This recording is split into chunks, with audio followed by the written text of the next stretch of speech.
Roth IRAs. You might consider converting some of your pre-tax IRA to a Roth IRA.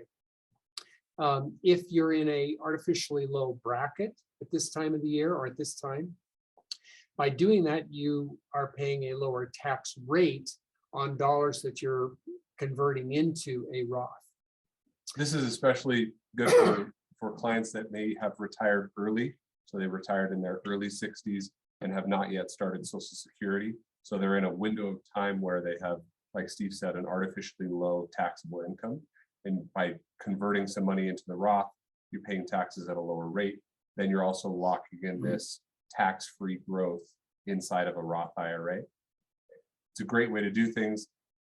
In some ways, it's also, if you're not likely to spend all of your IRA or use all of your IRA during your life, in a way you're paying the taxes for your inheritors, but it can be an effective way to pay taxes on those dollars at a relatively low rate for a window of time before your income might jump back up when Social Security starts or when required distributions start. Yeah.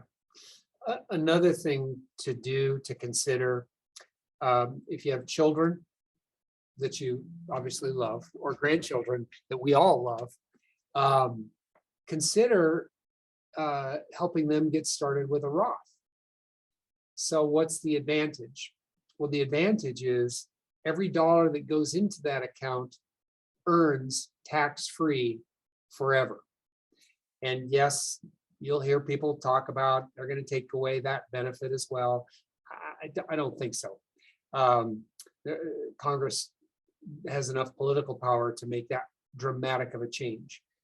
But that money compounding over time, tax-free, is an incredible gift to them. And so if you'd ever like to talk about that one-on-one, we are delighted to visit with you and the circumstance, the situations that you may have. Putting money into a Roth for a young person creates an unfair advantage for them. And we love unfair advantages. We all want an unfair advantage, but they have a tremendous unfair advantage if starting a Roth for them at a very young age. They have to have earned income. And this is something that you want to coordinate with your CPA, but a wonderful thing to do. It's well worth the squeeze, especially, for a young person that's in their, late teens working or early 20s to have 40 or 50 years of compounding. It's a little extra effort on the initial tax side, but the long-term benefit of it is absolutely dramatic for their future. Yep. Huge blessing, huge gift. So we've heard about this thing called a backdoor Roth. What is that? One of the silly things about contributing to a Roth, like Steve mentioned, is that there's an income threshold.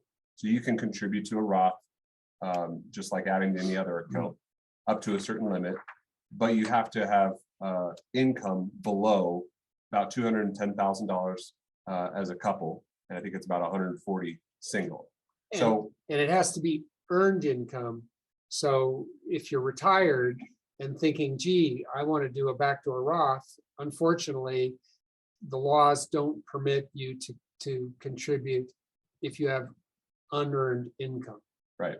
And so one of the things that we do for a lot of clients, especially younger clients that are higher earners or over that $210,000 income level, we'll help them complete what's called a backdoor Roth contribution. Now, it's several steps. It's a little bit more effort and legwork, but again, it's very well worth the time and energy to do that because you're getting this tax-free compounding growth on it. And effectively, the process for that is by making a non-deductible contribution into an IRA, and then the next day we will convert that into a Roth. You're flushing money basically through a non-deductible IRA, which doesn't have any income caps, and then getting it into a Roth IRA. You can get it into a Roth that you already have, or we start new ones, and we try to do this every single year for clients while we can, while the rules are there and available. We don't know if they're going to change, but we know that they're there now, so we take advantage of that.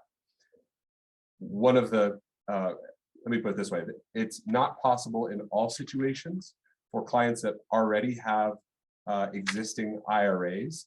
There's another IRS rule called the Pro Rata Rule, which effectively spoils it.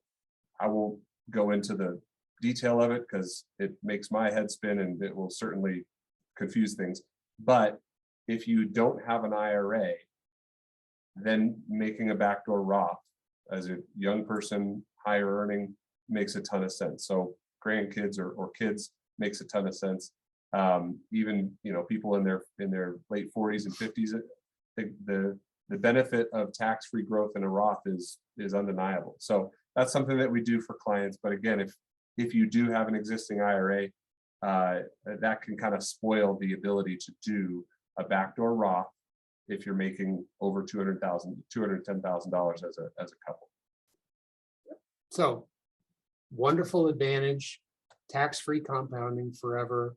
But certainly case by case situations that we happily have conversations about.